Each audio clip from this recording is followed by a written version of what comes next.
Hi, everyone. Welcome back to Recrafted Self. My name is Brianna Blackwell, the writer of recraftedself.com. It is a psychology based blog that explores various values and the psychological mechanisms that might be getting in the way sometimes of us living in an alignment with these values. Last week, I posted my first video and explained that the vlog style is more of an opportunity for me to get away from that structured.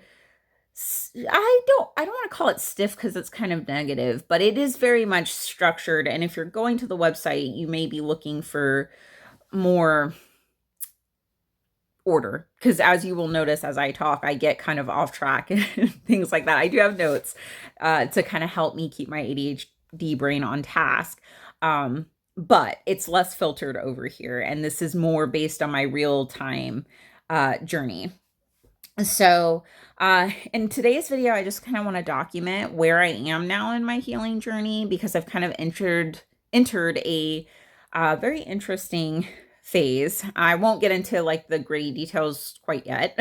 I'm gonna kind of over time see what I feel comfortable sharing, but this is actually more of a positive direction in that in having some of my unresolved trauma of the past 38 years validated, um, I see where it's easy to get to a point where you start to think, oh, I was robbed of the first half of my life. Because as we know, 40 is kind of a turning point for a lot of people. We talk about the midlife crisis, but my goal for a while has been to get prepared for 40 in anticipation, because really what happens after, you know, if you're a parent, you get kind of closer to that empty nester phase, or your kids don't need you as much. You start to have more possibilities added back to your life, because, you may now earn or have the ability to go on a trip if you want to, because you don't have to figure out who's going to keep the kids and all of that. And so all of that is true if you have your mental health and your physical health. So for me, I decided as I got closer, when I hit 38 and kind of processed like, oh wow, it's like 2 more years and then I'm the big 40. I realized that it's what I make of it. It doesn't have to be a crisis. It can be an opportunity. So over the past couple of months, I started with the physical. I wanted to give myself an advantage as far as mobility is concerned, because mobility is really important if you want to have a full second half. So that's kind of where it started, and it's now kind of branched out into more of my mental health. So my overall holistic life, I have these goals because I've been kind of self-limiting in the first half. So I want to really blossom into that person that I could have been had I kind of resolved all of the trauma that I have and the negative self-talk much earlier. So today I'm kind of going to take you through what these domains look like, what my vision looks like for the next 2 years. So I'm really excited. So right now, I am currently back in therapy after, I've talked about it on the blog, but my hospitalization around this time in 2023, was the last time I spoke to a therapist. I've been seeing psychiatrists, and they've been really great because they ask about I've had two since then, and they've been really good about getting the whole picture of what's going on outside of the medication, but they can only get you so far. And so I had kind of like, I'd been unpacking some stuff on my own, and I wrote about this in the love series on Recrafted Self. I had like a morning routine of work that I was doing where I was reading psychology books and journaling and really trying to understand myself and some things that I had kind of unraveled about aspects of my upbringing. So my psychiatrist had said, I think it's really great that you're unpacking this stuff, but I would advise that if you hit a point where you can't unpack on your own anymore without it becoming a little bit destabilizing, then you really need to get in with a therapist. And I kind of hit that point a couple weeks ago and ended up getting a referral from my primary care provider. And so last week was my first therapy session, and this week I did my second therapy session, and I actually feel like I've gained a lot of clarity since then, just having someone validate my experiences. Because there was a lot about family dynamics that I figured out just by other creators sharing their stories. Some of the reading, I read some really great books by psychologists that explained a lot of this stuff, and it really helped me come to terms with some things about my past. But I still have to resolve, once you have certain things validated, the brain wants to go back and kind of revisit certain memories in full color. And so that's kind of where I am right now. So I'm really grateful to have the resources to be able to check in with a therapist and have her guidance as I finally talk about the things that have actually been at the root of my mental health problems. It's vastly different when you take the time to, when you go into therapy with a little more self-knowledge, because sometimes we just have things that we don't really understand what's affecting us because of the way the brain protects us when we're going through very difficult things. And so sometimes you might go to therapy and find it doesn't work because you don't know quite what's nagging at you and kind of dragging your mental health down. And so, for me, therapy in the past was great, but it just wasn't the right time yet because I needed more information about myself. So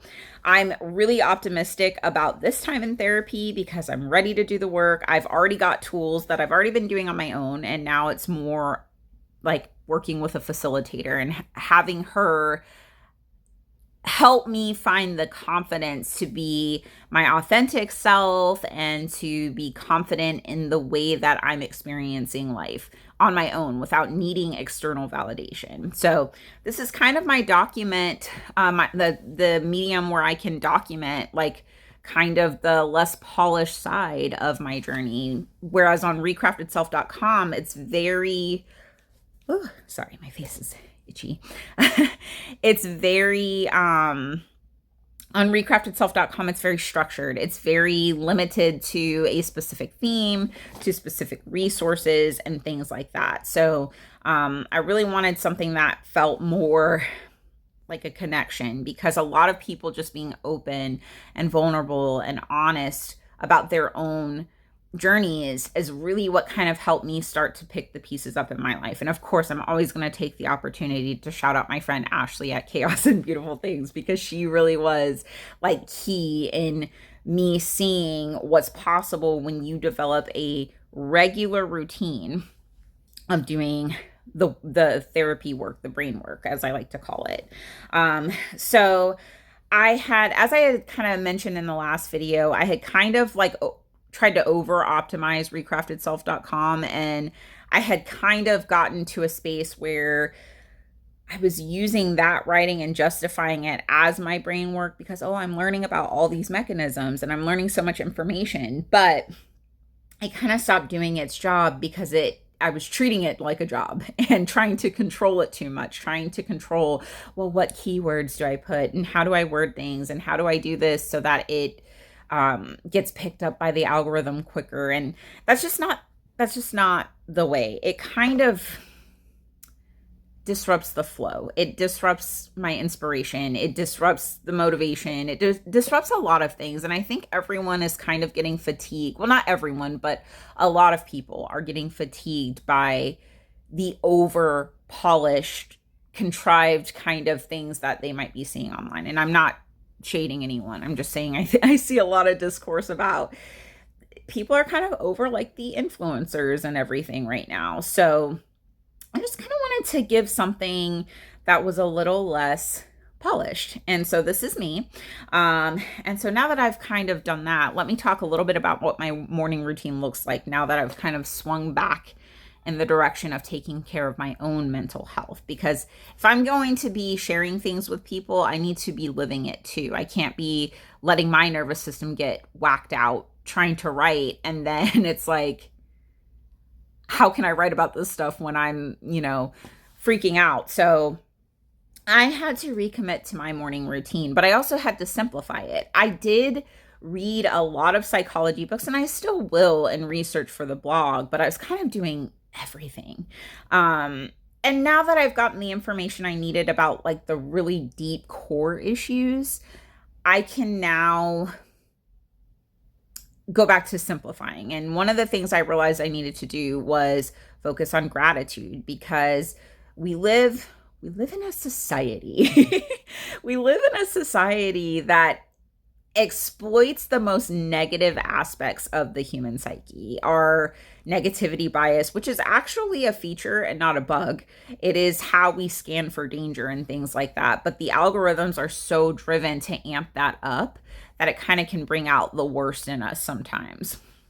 So I needed to kind of bring it back to gratitude. And so I bought a gratitude journal. I meant to bring it so that I could show everyone, but I can link it maybe if I can find it. But simple gratitude prompts. Right now I'm working through making some thank you cards for some very special people in my life.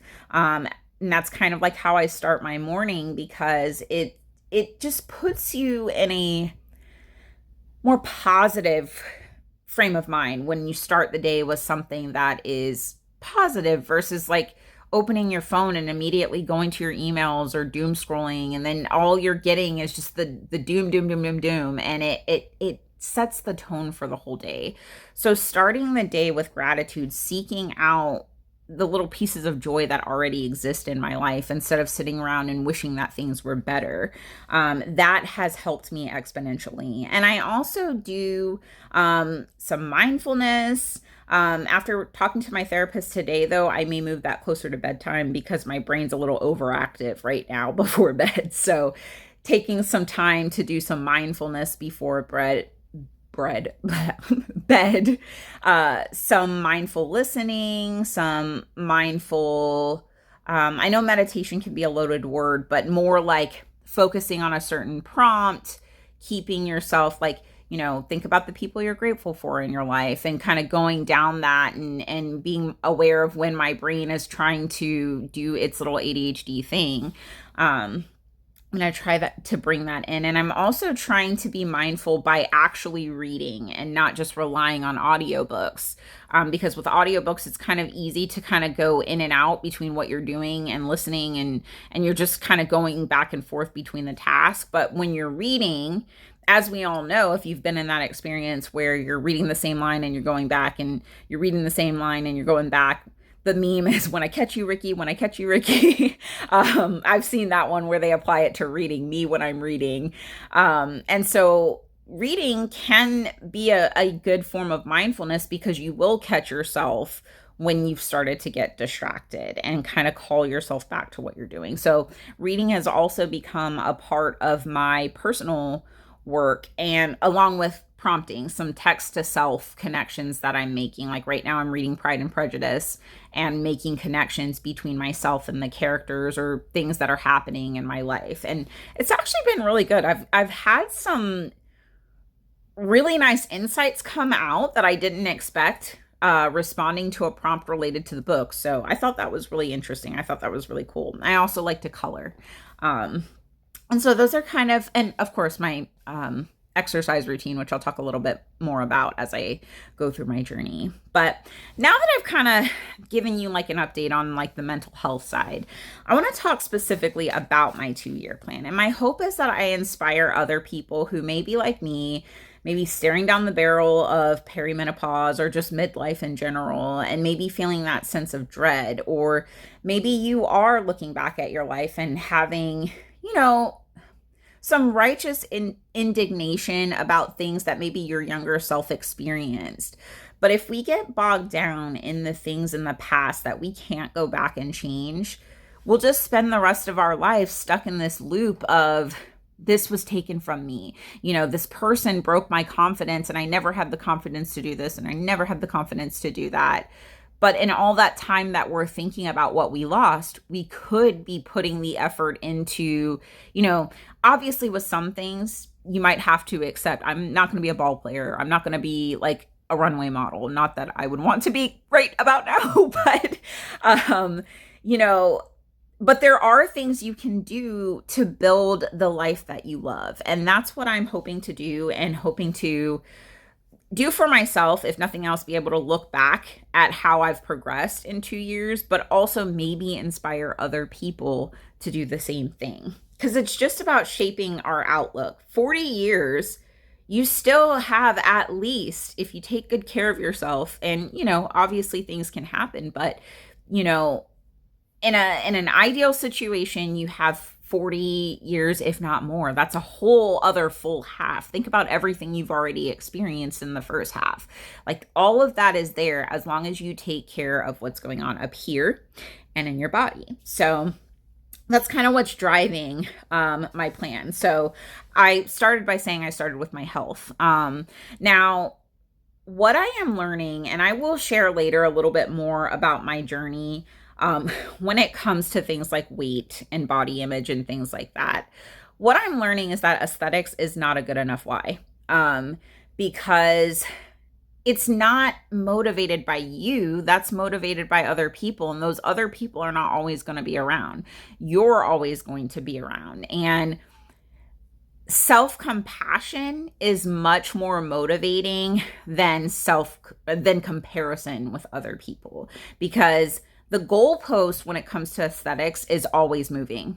It was the BBLs, and now it is extremely thin, and you're never going to be able to keep up, and nobody has the same body. So we can appreciate other people's bodies, without necessarily commenting on them, but we can appreciate other people's bodies while also appreciating our own. And so if I talk about health, it is not coming from a place of aesthetics driven. You do not need to be a specific size to have any value. And I feel like that would be a step backward in my journey if I were to focus on it. Now, I think I would be lying if I said, there's not a part of me that's not excited to show off what I've been trying to build in the gym, but that's not my number one driver. And that has been a weight lifted off of me, because it releases me of this pressure to try to do things on a certain time. Like, oftentimes people are motivated to take care of their health before the summertime. Why? Because they want to fit someone else's idea of what a swim body looks like. But when we release that pressure, we get out of this loop of hitting the goal, and then, life happens, and then eating our way back up, or neglecting exercise, or things like that. So this is why I say aesthetics is not a strong enough why. For me, I want to get to a healthy body fat percentage. I don't have a weight in mind. And the reason why is because weight alone is not going to tell you the quality of what's going on in your body. The reality is that there's people who are considered to be a healthy BMI, that if you look at the ratio of their body fat to actual lean mass, it's not great, and they actually have the same risk as someone who may be in a larger body. So weight is not going to tell you anything. It's not going to tell you how much water is in your body. It's not going to tell you how much waste is still in there. What if you catch my drift? How much waste is ready to come back out? And it doesn't tell you anything. It does, but it's not the most reliable metric. So I've been learning to use different metrics, like measuring tape, but a lot of what I've been focusing on actually has been quality of life stuff. Like, I'm not so much right now into, like I said, the weight and the appearance part. I've been focusing on the muscle and performance part. And so what I'm noticing now is, like, For example, I can stand at the sink and do dishes much longer without my back screaming at me and things like that. And so I'm kind of focusing on these quality of life gains. And it takes the pressure off of me hitting certain markers by a certain time. And then I'm beating up on myself because life happens, or the scale isn't doing what I want it to do, or like, my muscles I'm not seeing the progress that I feel I should be seeing, or whatever it is. Trying to be present in the process and learning to love strength training, because the reality is strength training is never done. I mean, elderly people uh, can do strength training, and it vastly improves their ability to move, and to take care of themselves, to bring in their own groceries and things like that. And also they're finding there's actually connections between incidents of dementia. Now, I'm not quoting anything specifically. I've just seen discussion about the link between dementia and like muscle mass, lean mass, things like that. So, and for us women in particular, it is very important. So for me, it is healthy body fat, solid muscle, being able to move without pain, being able to run around after my kids and maybe in the future grandkids and things like that. But also I want to have food freedom, because I have a history of extremely restrictive eating and also overindulgent eating. I know YouTube's a little strange on the algorithm with words, so I'm trying to be mindful, but I'm also trying to just speak from the heart. So we'll see what happens. But I've gone between both extremes, and I really just want to get to a place where I'm aiming for 80-20. Most of the time I'm eating whole foods. The other time I'm enjoying fun foods just because I want to, because, that's a sensory experience. But I can do so without overindulging, and also without beating up on myself or doing it from a place of anxiety of like, oh, well, I better make sure I hit the gym tomorrow. Just trying to find a neutral state where I'm more intuitive with my body, fueling my body in a way that supports my brain health and my movement and my performance and things like that. And my skin, because my skin, I'm on a journey with my skin right now. After, mental health can sometimes cause us to neglect our self-care, and I'm trying to work my way back from that, learning, because when you don't love yourself very much, you're not going to take care of yourself. And so I'm coming out of that and trying to tackle things like my skin and all of that. So it's definitely been a journey. But one thing I did learn, and I did want to point this out, because something that I noticed, I've been doing cut cycles and bulk cycles. And so what that means is, like, when I first started this, and I'm working with a registered dietitian, by the way. So if that is something that you have the means to do, I highly suggest it, because the one that I have, he's a great coach. He gave me some simple tips to start off with, considering I have the restrictive history.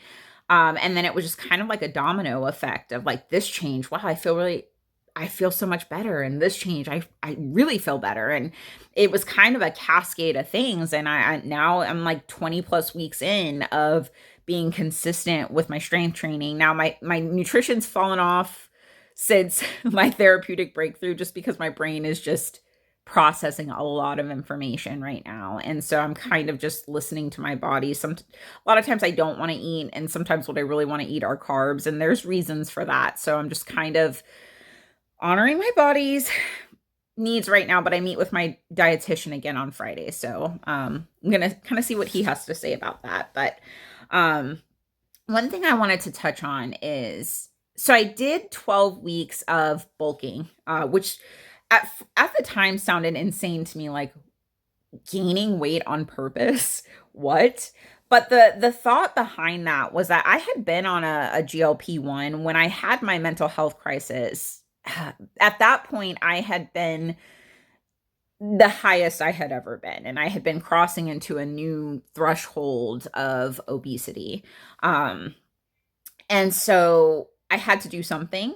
So I got on Wegovy, and unfortunately, last year my insurance just decided to yank it from me, and so of course I started to regain, and I regained about 25 pounds. And I said to myself, I could either just let this happen or I could make it meaningful, meaning I can give my body permission to gain as long as what it gains is lean mass, like bone density and muscle. So the funny thing about that was the minute I gave my body permission to gain weight, it stopped. And like right now, I'm in a bulk and I'm losing weight. I'm not gaining any weight at all. So it's been a very interesting thing. But actually, once I did that, it kind of freed me of the fear of the scale, because the scale used to define how my day went. If the scale had gone down, my day was great. If the scale had gone up, it was a nightmare. So like once I did that and I said, we're going to gain weight. Like my body just, no, we're not.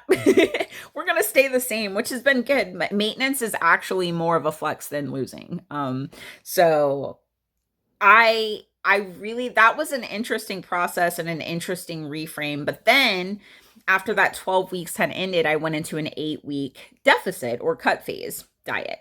That time around, I didn't do what we're usually told. Well, what we usually feel pressured to do is drop to as low as possible, which is typically 1200, and white knuckle that for months until we hit our goal, or at least that's what I was doing. But the problem with that is, one, that your body will adapt to a deficit. So at some point you will plateau. Now, it doesn't mean you won't break that plateau, but our bodies are machines. They're intelligently designed machines that learn how to do more with less. So if you make the floor 1200 and there's nowhere to go, you're kind of stuck. Like, you don't have any more options. You shouldn't go under that. I'm sure some of us have, but it's really not. It's terrible for your bone density. It's terrible for muscle retention.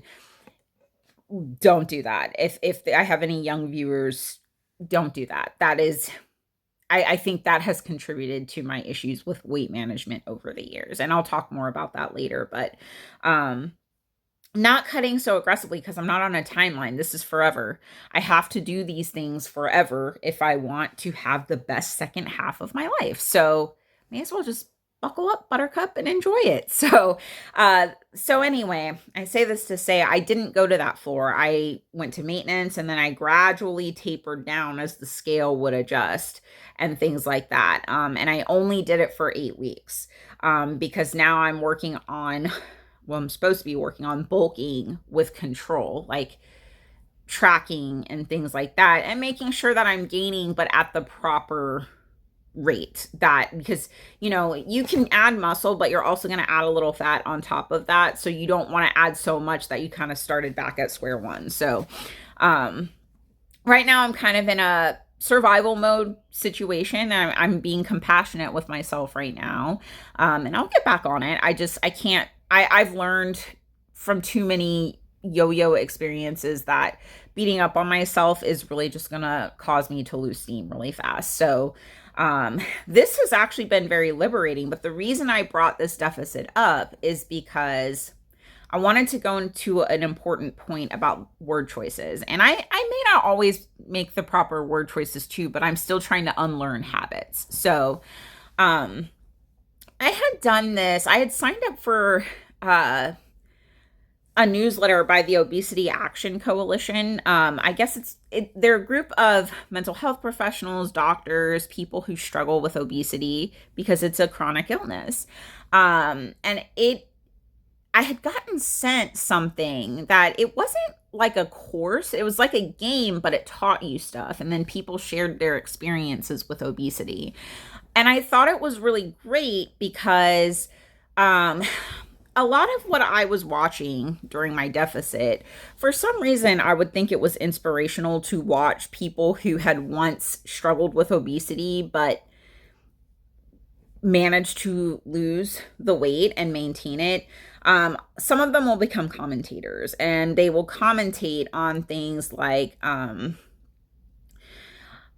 body positivity, but specifically fat acceptance.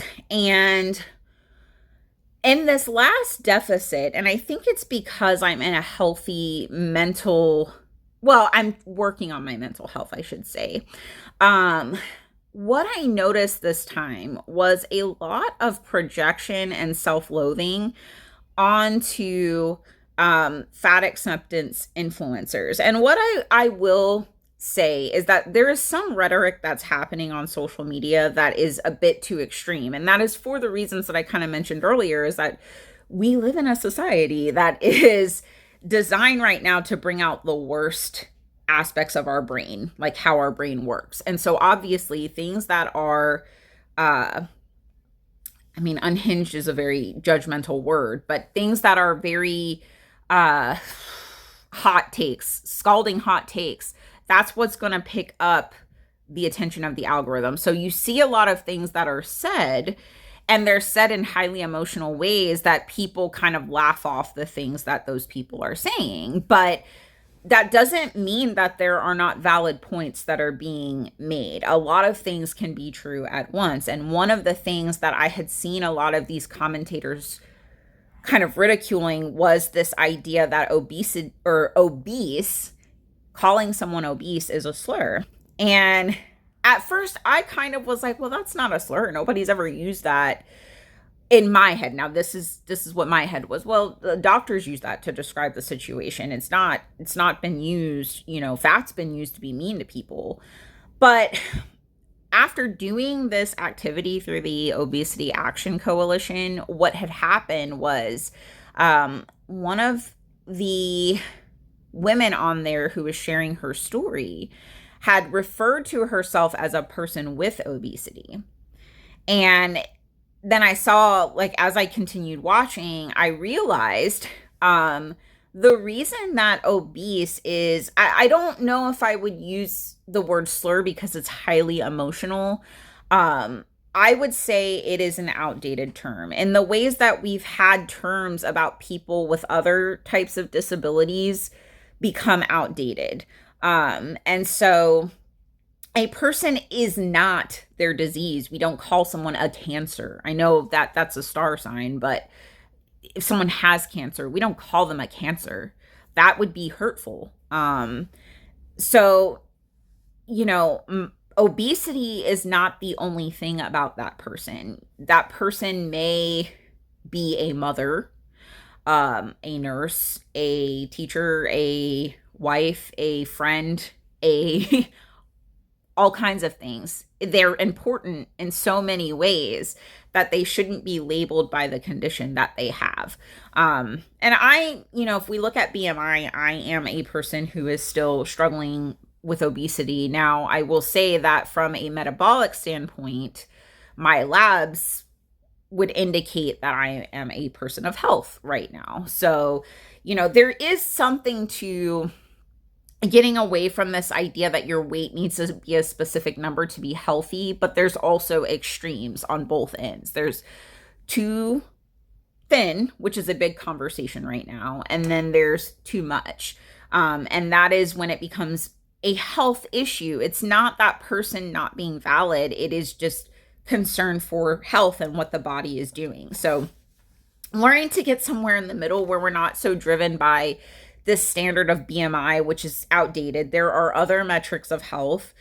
For example, your waist to height ratio, I think is what it is a much better metric because your waist circumference will usually indicate what's going on as far as visceral fat, which is the actual fat that you need to be worried about, not, something that diet culture tells you to be ashamed of. It's not normal things. It's the stuff that collects around the organs that people can't see. And this can be in a person who is in a standard sized, BMI range, standard size BMI range. So visceral fat is the one we should be worried about, but that has nothing to do with what the person looks like. You can't see it. So, anyway, the reason I brought that up to this word obese is because it helped me to see that I have internalized fat phobia. I was comfortable for a long time watching these creators be very harsh about what they were seeing, because for some reason, that's how I would talk to myself. I would think that that was the way to motivate me, and if that had worked, would have never yo-yoed. So I think it's important when you're going to go on a health journey to make sure that the mental side is addressed in addition to the health side, because life is not just about being a certain size. It's not just about eating the right way. There is eating to sustain healthy metabolic function, but we also have the ability to taste so many different flavors, that sometimes food really is just a way to celebrate or have a sensory experience, but just making sure that we have a healthy view on that relationship and that we're being mindful about these experiences. So yeah, I'm probably ranting, or not ranting, but rambling. But I'm realizing this video is going to be really, really long if I go through my entire plan. So why don't we just call this Where I'm Headed Part 1? And we covered the health domain today, and I kind of yada, yada, yada about what I'm planning for myself self-health wise. So my 2-year plan is basically, to have a body that has a healthy muscle, has healthy muscle mass so that I can, travel the world if I want to, not be a burden on my kids. And I don't want to say burden, but like burden them more than they would have to, before they would have to take care of me.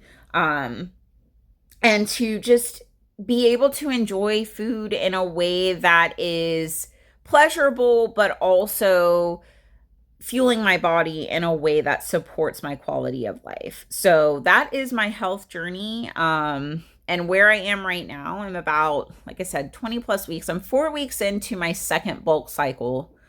So what would that be? I think I'm 24 weeks into consistent strength training now. So I'm excited about that. I do think I'm starting to see some gains, as they say. My waist is shrinking, but I'm noticing like my bottom's getting a little bigger. So, and I've never been blessed in that regard. So I am starting to notice some progress as far as my muscle tone, but yeah, I'm just getting those gains right now. And I'm just going to keep going with it. And maybe I'll post some progress pictures somewhere at some point. But really, it's not about that. It's just about me overall feeling better. And there's also something empowering about lifting heavy weight, because, that little girl inside of me who never felt like she was athletic and got made fun of and picked last. I was that stereotypical kid. Like, I just assumed I'm just not good at the physical stuff. It's all like bookworm nerd stuff. But who says I can't learn how to do things? Like, so who says I can't power lift? And that's what I'm currently doing, is I'm working my way up to some heavy weight. It's not impressive right now, I will say, but it's in the right direction. So, you might, who knows, I might be thrown around like 300 pounds at some point. Like, we'll see. But it's just learning to love the process and learning to take care of my body, because it's taking care of me so well. It's taking care of my 3 kids really well. Like I was fortunate to be able to birth 3 children, and a lot of women struggle in that regard. And so who am I to beat up on this body who did that? It built 3 humans. And it's gotten me around. It takes care of my kids. It takes care of me, and I should have never abused my body. And so it's never too late though. So I'm investing now, and I'm excited to see where I end up in 2 years. And I'll go into specifics. And you can let me know in the comments if there's anything in particular about health that you want to know. If there's something you want me to make a dedicated video for, just let me know in the comments, and I'd be happy to. I'm looking for inspiration, because as we know from last week, I'm just seeing where this channel goes. This might just be something that I go back and look at and say, oh, wow, that's where I was 2 years ago. Interesting.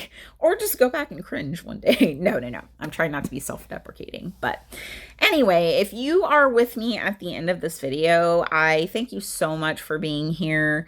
I don't know yet if still don't know if I'm gonna edit and hyper polish this. I don't know. I'm trying to learn how to be comfortable with me and the imperfections and not having the ultra processed, ultra polished vocabulary, obviously. So just learning to be myself and being more comfortable sharing that, and hopefully building a community of people that can share their experiences. We'll see where it goes. But in the next episode of my Recrafted Self vlog, I'm going to talk about my financial journey and how that's going to go. It'll probably be much shorter because that's actually the domain that I am the most terrified about. But we'll talk about that for different reasons. But I just want to let you know, on Saturday, my article about inner goodness is going to drop on recraftedself.com. I'm pretty excited about it because it talks about the inner child and the future self. And it's actually kind of timely for this video because it is having that relationship with my inner child and future self is exactly why I think I've been able to stay consistent with the strength training and not let blips like where I am right now, like a drop in appetite and, whatever, be like a complete setback. So I'm excited to post that. And if you want to check it out on Saturday, it's going to be dropping, recraftedself.com. And if you want to go check out some of my older articles, they're all values based. I've got a love series, a joy series, a peace series. There's a lot of nervous system stuff on there. So if you want to check it out, recraftedself.com. But anyway, guys, if you want to leave a comment, I'd love to hear from you. But I hope you guys have a good rest of your week, and I hope to see you next week. All right, bye, guys.